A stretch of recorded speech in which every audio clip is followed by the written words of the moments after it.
pembahasan kita perang-perang akhir zaman hanyalah pada fase keempat, dan gejala-gejala itu telah terang benderang nampak saat ini. Gejala-gejala itu telah terang benderang. Titik perang-perang akhir zaman bermula dari Arab Spring. Bermula dari Arab Spring, ya, sampai saat ini standar kekacauan di muka bumi, tadi saya sampaikan juga di TV One, standar kekacauan di muka bumi yang semakin meluas dan semakin eskalasinya semakin bertambah rapat dan bentuknya juga semakin bertambah hebat adalah ketika negeri Syam dilanda oleh fitnah. Fitnah Syam itu apa namanya? Syam apa namanya? Syria itu Syam. Apa lagi? Palestina itulah otak jantungnya Syam, Palestina, ya. Lebanon, Yordania pinggiran Syam istilahnya. Wal fitan bis Syam. Standar fitnah akhir zaman itu adalah negeri Syam, yaitu Suria, Palestina. Dan Rasul bersabda, "Idza fasada ahlu Syam fala khaira fikum." Kalau penduduk negeri Syam sudah rusak, negerinya sudah rusak, ya, rusak dalam artian mereka dicincang, mereka dibakar, mereka ditangkap, mereka dibunuh, rumah-rumahnya dihancurkan, masjid-masjidnya dibom, ya, mereka diusir, hewan ternaknya disikat, sawah ladangnya dihancurkan, ya, lalu mereka menjadi pengungsi, mereka hancur lebur hidupnya. Idza fasada ahlu Syam fala khaira fikum. Kalian yang ada di muka bumi, belahan mana saja, la khaira fikum, nggak akan ada lagi kebaikan bagi kalian pada masa itu, ya. Bila itu sudah kalian saksikan sejak bulan apa? Sejak Maret 2011. Sejak Maret 2011. Sekarang sudah hampir tutup tahun ke-6, hampir masuk tahun ke-7 kan? La haula wala quwata illa billah. Nah, yang dimaksud Rasulullah adalah fase keempat. Fase keempat, kaum muslimin fala khaira fikum, maka tidak ada lagi kebaikan untuk kalian. Karena apa? Hadis yang sahih. Dalam hal ini Nabi bersabda sallallahu alaihi wasallam, apa kata beliau?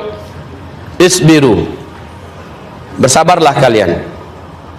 Fa innahu la ya'ti alaikum zaman, sesungguhnya tidaklah datang nanti suatu zaman kepada kalian, illal ladzi ba'dahu syarrun minhu hatta talqaw rabbakum, melainkan orang yang hidup pada zaman itu, hari-hari yang dia jalani, waktu demi waktu yang dijalaninya lebih berat dan lebih buruk dari yang telah dilewati, dan hari demi hari yang nanti akan dijelangnya, yang nanti akan disongsongnya lebih berat dari hari-hari yang sedang dia jalani. Maknanya pada masa itu keadaan makin bertambah buruk, bukan bertambah baik. Dalam segi apa Pak Ustadz? Segi apa Pak Kiai? Segi apa saja, mau dari segi politik, mau dari segi ekonomi, mau dari segi kesehatan, mau dari segi moral, mau dari segi media, mau dari segi apa saja, termasuk di segi peperangan. Makin bertambah waktu, termasuk bencana-bencana alam, makin hebat dan makin berat daripada sebelumnya. Makanya diawali oleh Rasulullah dalam hadisnya, isbiru, bertahanlah kamu, bersabarlah kamu, jangan sampai ada yang termasuk murtad.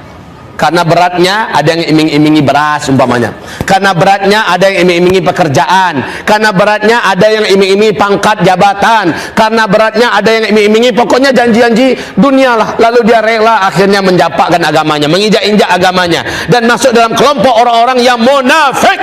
Karena pada fase keempat umat Nabi Muhammad akan terbelah menjadi dua belahan besar, mukmin sebenar-benarnya mukmin, tidak ada kemunafikan, munafik sebenar-benarnya munafik, tidak ada keimanan. Dan sekarang itu sudah kita lihat.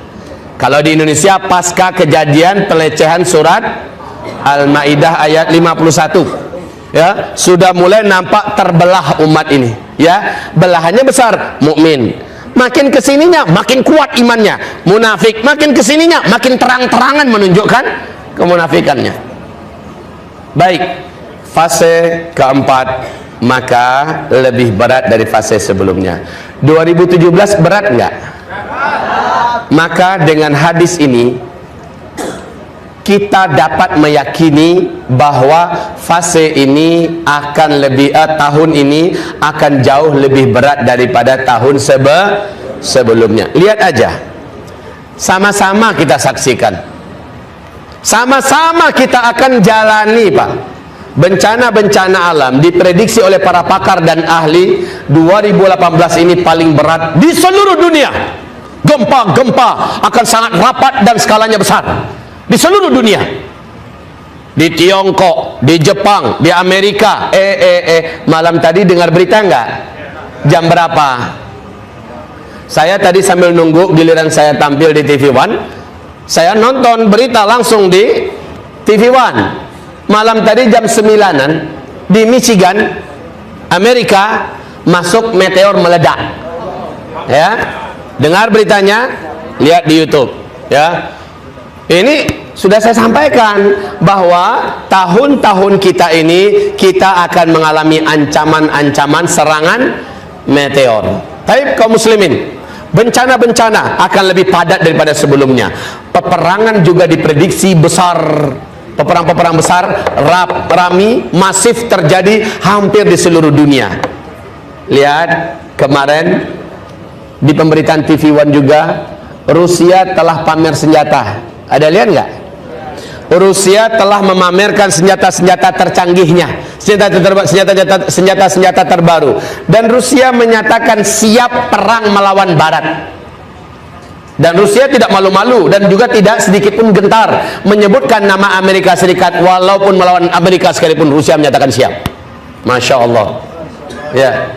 Dan peperangan pada tahun 2018 ini akan lebih luas daripada 2017. Loh, Ustadz menyampaikan itu, kan ada dalilnya hadis. Iya, dari semua hadis yang banyak itu Ustadz, panduan yang paling nyata bahwa perang akan banyak terjadi. Startnya kapan Ustadz? Tadi saya katakan ketika terjadi Arab Spring, ya. Tetapi dalam hadis yang sangat terang, dan ini adalah titik tolak atau starting point, Nabi mengatakan apabila penguasa Hijaz di mana? Hijaz di mana? Penguasa Mekah, Madinah, Taif dan sekitarnya itu Hijaz. Apabila, berarti Saudi enggak itu? Apabila penguasa kerajaan Arab Saudi sudah gaduh, ikhtilaf dan tanazu', terjadi pertengkaran dan perebutan kekuasaan. Jika itu sudah terjadi, maka akan banyak terjadi peperangan dan pertumpahan darah, bencana-bencana, kata Rasulullah sallallahu alaihi wasallam. Nah, yang dituduhkan kepada saya, yang diviralkan ceramah saya yang 1 jam 6 menit, di situ ada 2 menit saya menyebutkan peluang-peluang di seluruh dunia termasuk Indonesia mengalami keributan. Nah, kaum muslimin yang kami muliakan, ini berangkat dari hadis global ini. Rasulullah SAW menyebutkan bahwa kekacauan, peperangan, bencana-bencana besar di seluruh dunia akan terjadi jika penguasa kerajaan Arab Saudi sudah berebut mempertengkarkan kekuasaan. 5 November 2017, Pangeran Muhammad bin Salman mulai nangkepin para pangeran-pangeran dari keturunan Raja Abdul Aziz bin Saud, ya, ditangkapin semua. Bahkan ada yang dibunuh, Pak. Lagi dalam kopter, diledakin kopternya.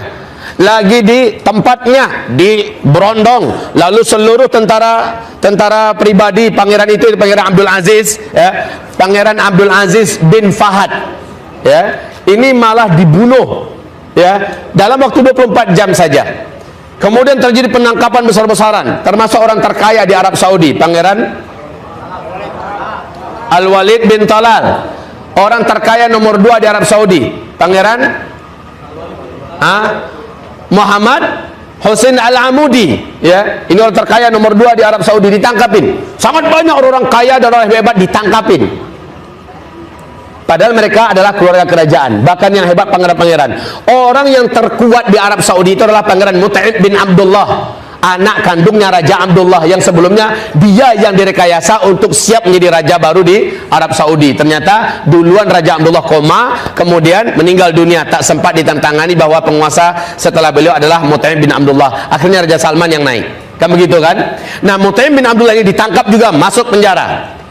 Ya, Mansur bin Mukrin dibunuh. Saat itu beliau sedang ada di dalam kendaraannya. Nah, sekarang baru-baru ini 1 minggu yang lalu terjadi penangkapan 11 pangeran lainnya. Ada media yang berani bicara tentang masalah itu, ditangkap pula orang media itu seluruhnya. Ulama-ulama dijebloskan ke dalam penjara sekarang ini. La haula wala quwata illa billah. Ada aja yang berani agak sedikit aja lantang ngomong, masuk penjara. Begitu keadaannya. Dan bila itu sudah kalian saksikan, kata Rasulullah, maka pada tahun-tahun itu akan banyak terjadi kekacauan di muka bumi, akan banyak terjadi keributan di muka bumi, bencana-bencana, dan itulah tahun-tahun gempa, tahun-tahun perang, tahun-tahun di mana kalian akan menyaksikan banyaknya zalazil. Ya, la haula wala quwata illa billah. Hasbunallah ni'mal wakil, ni'mal maula wa ni'man nasir.